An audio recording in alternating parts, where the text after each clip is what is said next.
काफी अरसा पहले एक गांव में एक खूबसूरत छोटी लड़की वासलीसा रहती थी। एक दिन उसकी माँ ने उसे एक अनमोल तोहफा दिया, एक छोटी कपड़े की गुड़िया जो बज़ाहिर बहुत आम लगती थी। उसके साथ उसकी माँ ने उसे नसीहत की, वासलीसा मेरी बेटी, इस गुड़िया का बहुत खास ख्याल रखना। हर रात इसे दूध और बिस्किट देना। जब तक तुम ऐसा करती रहोगी ना, ये गुड़िया हर मुश्किल में तुम्हारी मदद करेगी। बिल्कुल वासलीसा ने अपनी माँ की बात पर पूरा अमल किया। हर रात सोने से पहले वो गुड़िया को दूध और बिस्किट देती। कुछ अरसे बाद वासलीसा की माँ शदीद बीमार हो गई और बिलाखिर उसी बीमारी की वजह से चल बसी। माँ के इंतकाल के बाद वासलीसा के वालिद ने उसके अकेले पालने की फिक्र की और दोबारा शादी करने का फैसला किया। उसकी नई बीवी की पहले से 2 बेटियां थीं, जो दरअसल वासलीसा से बहुत जलती थीं और उसे दिल ही दिल में नफरत करती थीं। जब तक वासलीसा के वालिद घर पर होते, सौतेली माँ और सौतेली बहनें उसे अच्छा समझने का दिखावा करती थीं। लेकिन जैसे ही वालिद घर से जाते, वो सारे घरेलू काम वासलीसा पर डाल देती।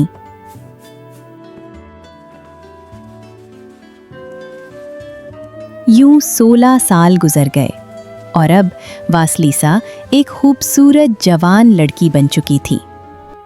एक दिन उसके वालिद ने कहा, प्यारे, मुझे 1 माह के लिए काम के सिलसिले में जाना है, अपना ख्याल रखना। वासलीसा के वालिद के रवाना होते ही सौतेली माँ ने अपनी बेटियों के साथ मिलकर एक मंसूबा बनाया ताकि वासलीसा से जान छुड़ा ली जाए।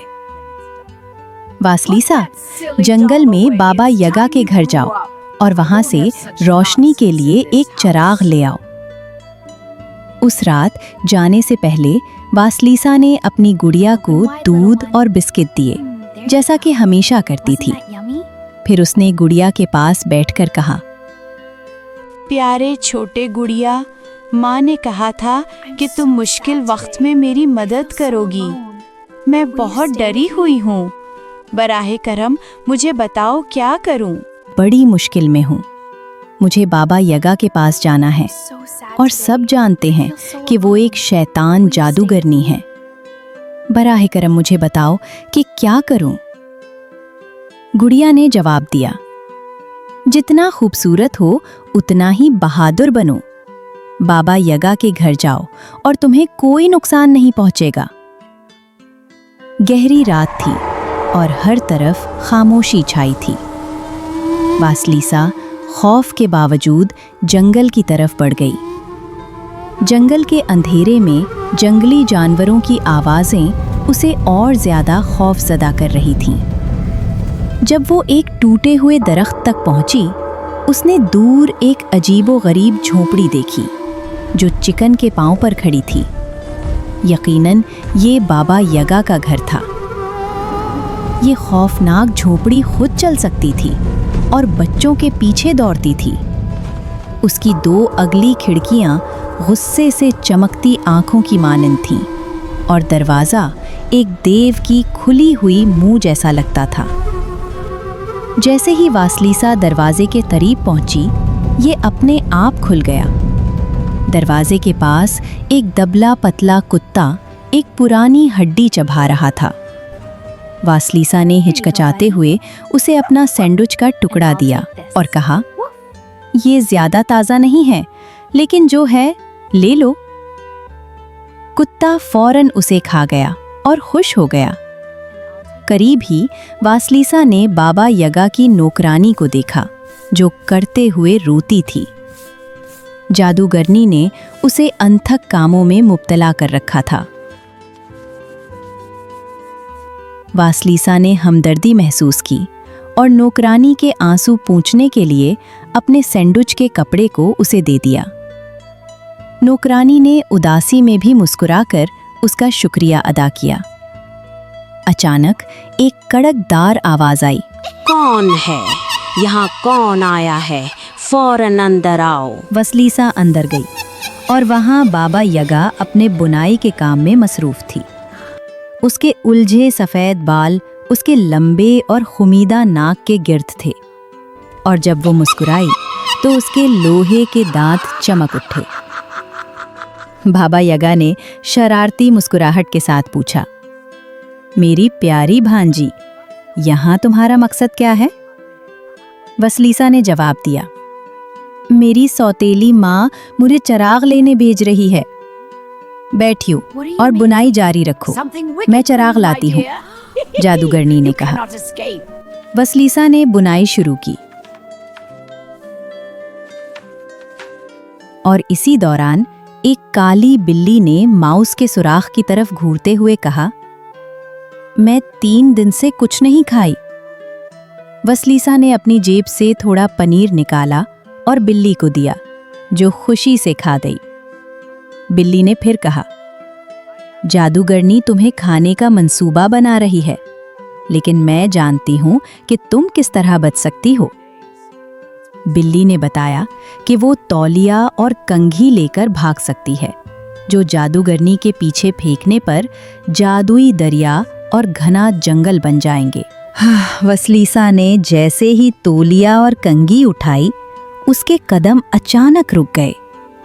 वो दबे पांव किचन के दरवाजे तक पहुंची और अंदर झांका तो उसका दिल जोर से धड़कने लगा।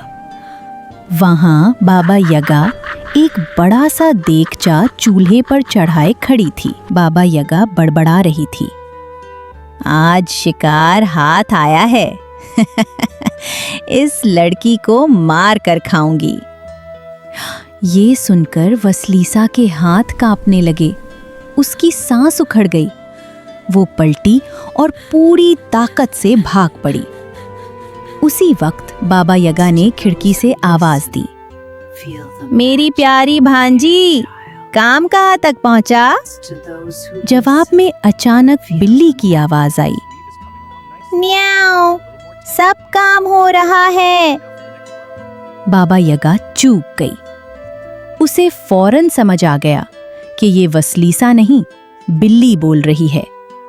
वो गुस्से से बिल्ली के पास लपकी, उसकी गर्दन पकड़कर चीखी, तूने उसे क्यों जाने दिया? बिल्ली ने कांपती आवाज में कहा, जिसने मुझे खाना दिया, मैं उसी की मदद करूंगी।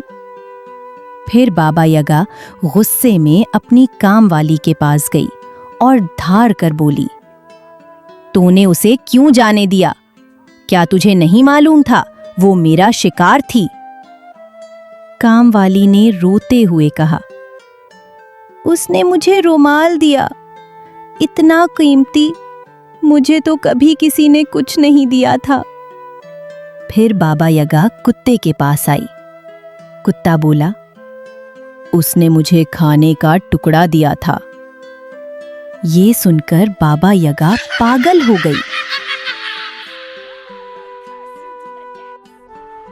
वो जमीन पर झाड़ू फेंककर उसके पीछे पीछे भागने लगी। वसलीसा आगे आगे और मौत पीछे पीछे। तौलिया फेंकने पर दरिया बन गया और कंघी फेंकने पर घना जंगल खड़ा हो गया। बाबा यगा आखिरकार हार मानकर अपने झोपड़ी की तरफ वापस चली गई। वसलीसा आखिरकार घर पहुंची और चूंकि वो सौतेली माँ का सामना करने से डर रही थी, उसने बाहर झोपड़ी में इंतजार किया। इत्तेफाक से उसके वालिद उस दिन जल्दी घर वापस आए। वसलीसा ने बगैर किसी खौफ के सब कुछ अपने वालिद को बताया। वालिद ने जब सच सुना कि उसकी बेटी को उसकी अपनी बीवी ने बाबा यगा के पास भेजा था, तो वो बहुत गुस्से में आया और सौतेली माँ और उसकी बेटियों को घर से निकाल दिया। उस दिन के बाद वालिद ने वसलीसा का बहुत ख्याल रखा और वो खुशो खुर्रम जिंदगी गुजारने लगी।